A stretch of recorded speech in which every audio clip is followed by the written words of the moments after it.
How we doing, everybody? I'm Adam, this is CattledogGarage&Racing, and you're watching a quick tech video with data that's extremely eye-opening. Now keep in mind, this video is the only video of its kind with this type of data on the internet to date. Have you ever wondered how much pressure drop is in the cylinder of a high-performance naturally aspirated race engine?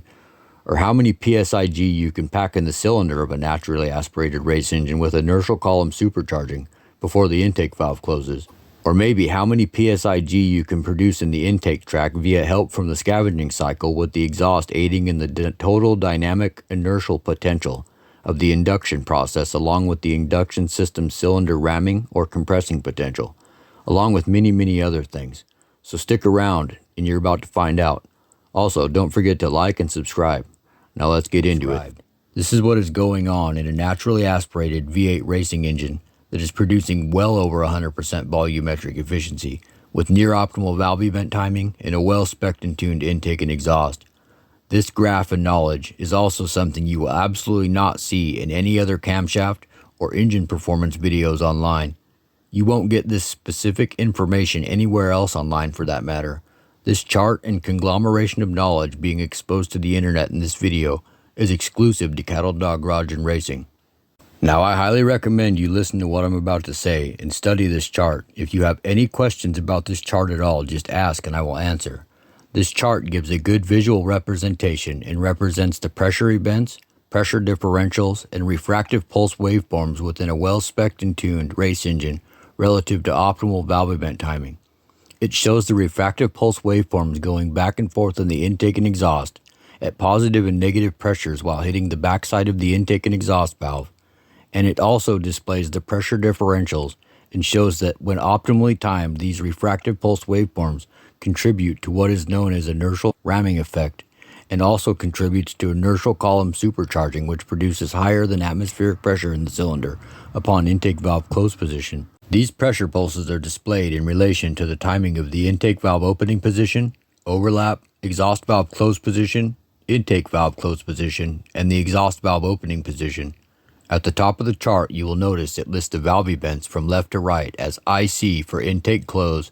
EO for exhaust open, IO for intake open, overlap, and EC for exhaust close. It also shows the point of ignition in top dead center. Now look to the far left side of the chart going vertical. It gives a pressure scale in bars of pressure or atmospheres, with 1 being absolute pressure with a value of 14.7 PSIA. So anything over 1 or the 14.7 PSIA mark is positive pressure or PSIG, and anything below 1 is obviously negative pressure or what is known as PSIV, which can be converted to inches of water to better put the pressure drop into better perspective. Now at the bottom of the graph horizontally, it also displays the degrees of crankshaft rotation, and also notice on the graph that the intake tract's refractive pulse waveform pressure going back and forth from the plenum to the intake valve is the red sine wave looking line. The exhaust refractive waveform pulse at the exhaust valve to the header is the green line, and the black line is in cylinder pressure. Now let's paint a little picture here. Imagine the crankshaft on this engine is spinning 9,000 RPMs. The pistons are moving up and down in the cylinder at a high rate of speed. Intake and exhaust valves are rapidly opening and closing, and there are pulses of combustible intake charge gases and combusted exhaust gases going back and forth in the intake tract and exhaust system. Now look at the intake valve opening position on the chart and follow its vertical red line down, and notice as the intake valve opening position takes place that the red line that looks like a sine wave, which represents the intake's refractive pulse waveform pressure at the intake valve, notice that the waveform pulse of combustible intake charge is about 0.3 times higher than atmospheric pressure, or about 4.41 PSIG at the back of the intake valve, right before and at the time the intake valve opens. As the intake valve opens, this positive pressure pulse instantly begins to forcibly fill the cylinder as the scavenging cycle also begins due to the start of the overlap period at the intake valve opening position. As this happens, a pressure delta takes place out the exhaust, and a pressure drop in the cylinder occurs of negative 0.5 atmospheres or about negative 7.35 PSIV, which is equal to a pressure drop of 203.65 inches of water. This massive pressure drop takes place inside the cylinder as exhaust gases are rapidly expelled or literally sucked out of the cylinder past the exhaust valve, through the exhaust port and out the header. because as the exhaust valve is closing, it's creating an extremely high velocity vacuum in the cylinder, in turn removing all exhaust gases from the cylinder, and at the same time creating this 7.35 PSIV or 203.65 inches of water pressure drop in the cylinder, which at the same time sucks in the already positive 4.41 PSIG pressurized wave pulse of combustible intake charge that's being forcibly rammed at the cylinder upon intake valve opening position. The pressure differential seen between the sucking force of 7.35 PSIV or 203.65 inches of water in the cylinder and the pressure force of 4.41 PSIG in the port at intake valve opening is equal to a pressure differential of 11.76 PSIV or equal to a pressure drop of 325.84 inches of water in the cylinder. Each subsequent increase in pressure differential is equal to an increase in PSIV seen in the cylinder when you add the PSIG in the intake port at intake valve opening position. As this pressure differential increases, it in turn also is increasing the intake charge velocity and kinetic energy, which also increases the dynamic inertial force of combustible intake charge. This in turn is increasing the cylinder compressing potential by creating what's known in fluid dynamics as compressible flow, which is flow that is increased density due to being at a high velocity during inertial column supercharging, which will turn that 11.76 PSIV in the cylinder to a positive 14 plus PSIG at intake valve close position. Now notice on the chart, as the exhaust valve is closed, that it's at the lowest point of pressure drop in the cylinder. This is the point when the exhaust is no longer sucking on the cylinder and creating that pressure drop, aiding in the potential of the induction cycle. So from this point on, after the exhaust valve closes, notice that the cylinder pressure along with the intake pressure pulses begin to rise as the cylinder continues to be forcibly filled and the piston comes up after bottom dead center. Also notice the exhaust refractive pulse waveform pressure is rising to a peak because it just refracted off the closed exhaust valve just to be sent out the exhaust port, down the header primary to the collector to be refracted back to the exhaust valve again. Now pay attention in a second as we make our way from the far right side of the chart and continue to the far left side as we get past bottom dead center and we get closer to the intake valve close position. Now notice on the right hand side after the lowest part of the pressure drop in the cylinder, and pay attention how the intake pulse, aka the red line, and cylinder pressure, the black line, rise together as inertial column supercharging takes place, forcibly filling the cylinder well after bottom dead center. Now look to the left side of the chart and you will see that the cylinder pressure, which is the black line, and intake dynamic inertia from the intake pressure pulse, which is the red line, increases to as high as 1.6 atmospheres or 8.80 PSIG as dynamic inertia from the kinetic energy of high velocity column of combustible intake charge mass continues to ram the back of the intake valve while forcibly filling the cylinder as the piston continues to come up and the intake valve continues to close. At the point the intake valve is closed, there is around 2 atmospheres or 14.7 to 15 PSIG trapped in the cylinder. By the time the intake valve is closed, the kinetic energy and dynamic inertia of combustible intake charge at the back of the intake valve has now been reduced from 1.6 atmospheres or 8.80 PSIG to 1.5 atmospheres or 7.35 PSIG. This built up dynamic inertial energy in the waveform pulse at the back of the intake valve and in the intake tract was initially brought about by the kinetic energy of high velocity, high temp, expanding exhaust gases evacuating the cylinder, creating the pressure delta, aka pressure drop in the cylinder, which in turn aided the potential of the combustible intake charge by rapidly increasing its velocity and kinetic energy up instantly upon intake valve opening, creating the compressible flow and forcibly filling the cylinder as the exhaust was literally sucked out and efficiently evacuated from the cylinder, which aided in the total potential of the induction process to be able to create that 8.80 PSIG peak in the intake tract while compressing the charge in the cylinder before the intake valve closed. The energy in this waveform pulse at the back of the intake valve will be conserved and refracted back and forth at a specific resonance as positive and negative pressure waves or pulses from the back of the valve to the intake port to the plenum, just to refract back down the port to the back side of the intake valve as positive and negative pressure. This refractive waveform pulse energy in the intake tract will be used as the primary ramming force to forcibly fill the cylinder when the intake valve is opened again.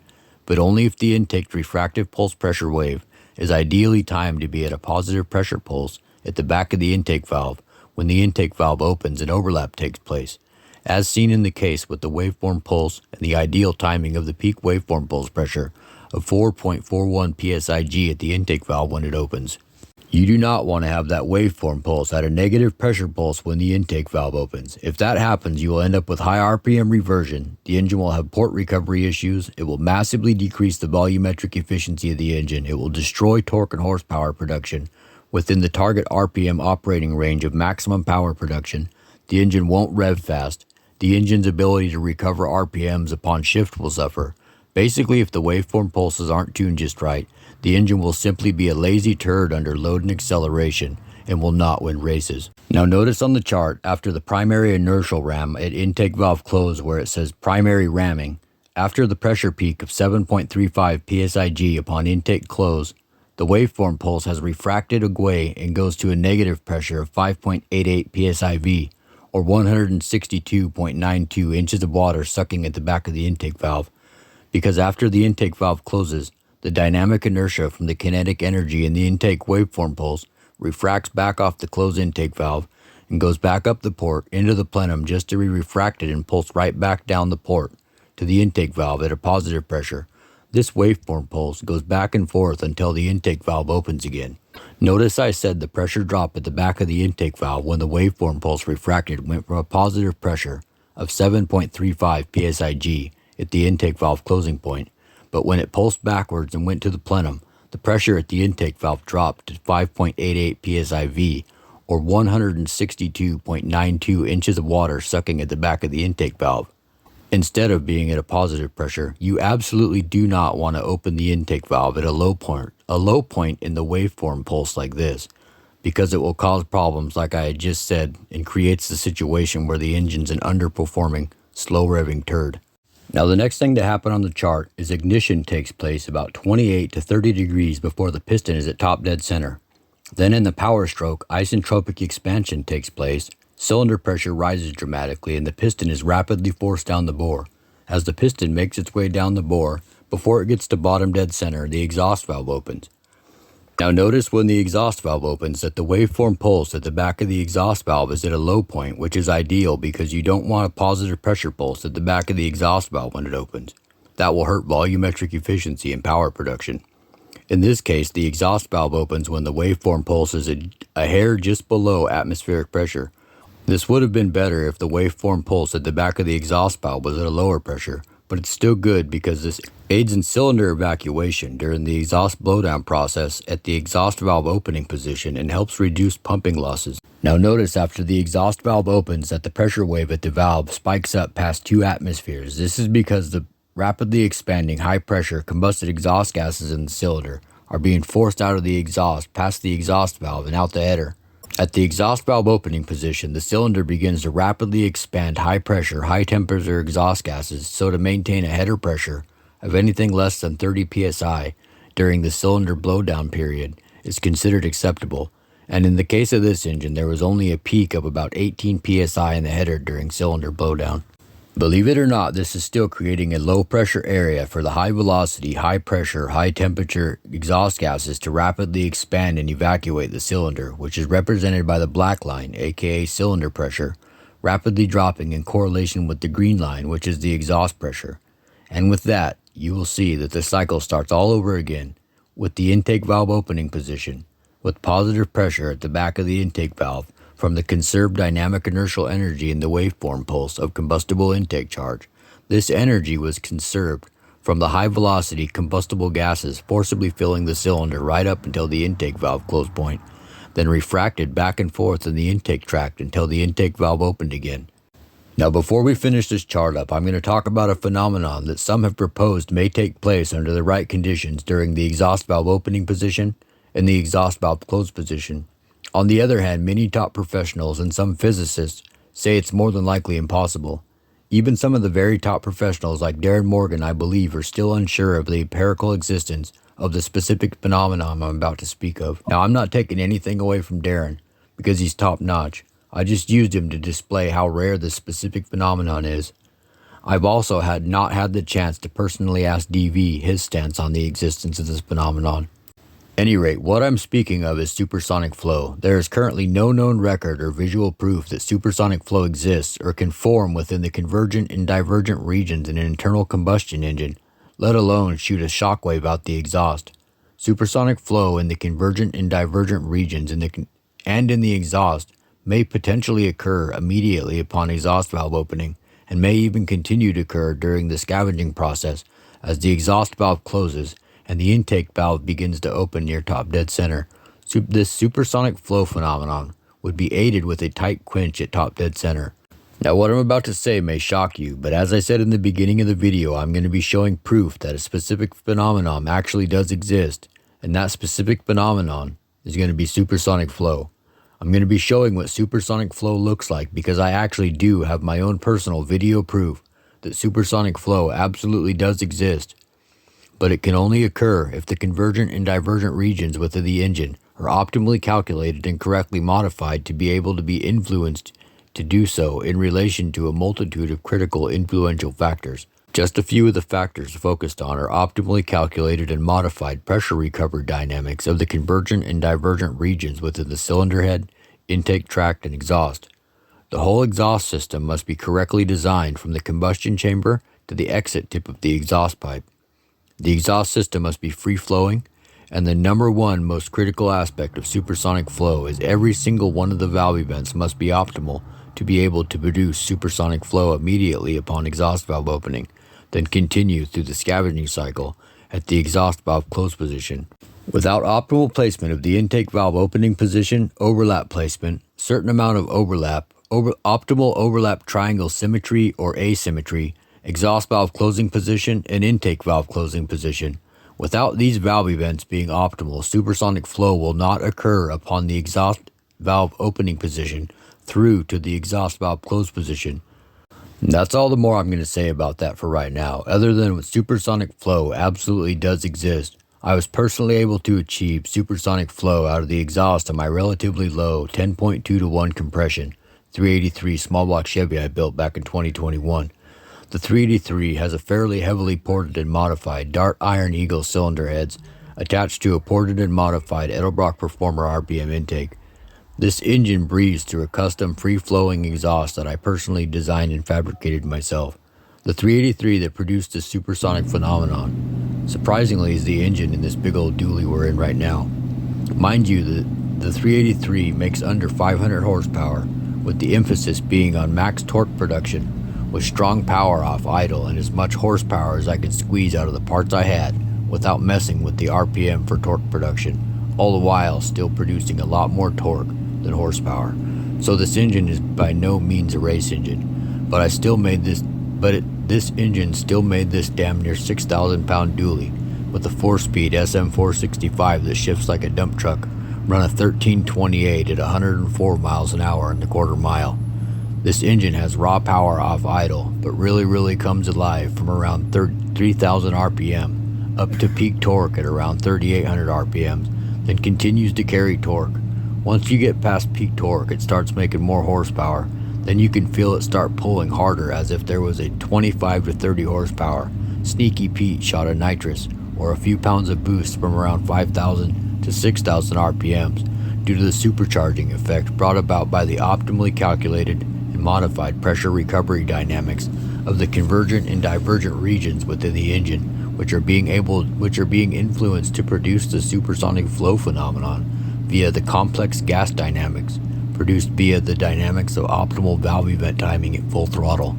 So now here's the proof for the supersonic flow. These are the slow motion shots of the supersonic flow phenomenon and the shockwave produced. I managed to record the supersonic flow event with my cell phone, so that unfortunately it wasn't caught by a high-speed camera, because I don't have one, but I slowed it down with the editing software so you can still clearly see the angle of the Mach cone, aka vapor cone, produced by the extremely high velocity, compressible flow of exhaust gases, going faster than the speed of sound as they come blasting out of my exhaust. Right as I hit wide open throttle, you will see a Mach cone, aka vapor cone, of compressible flow emerge from the pipe. Immediately after that, you will see a rapid pressure and temperature change from the compressible flow, which looks like an explosion. Then you will clearly see the air distortion from the shock waves rapidly expanding and blasting past the camera. These powerful shock waves from the Mach cone of compressible flow produced by the supersonic column of exhaust gases blasting out my exhaust had almost knocked over my cell phone tripod.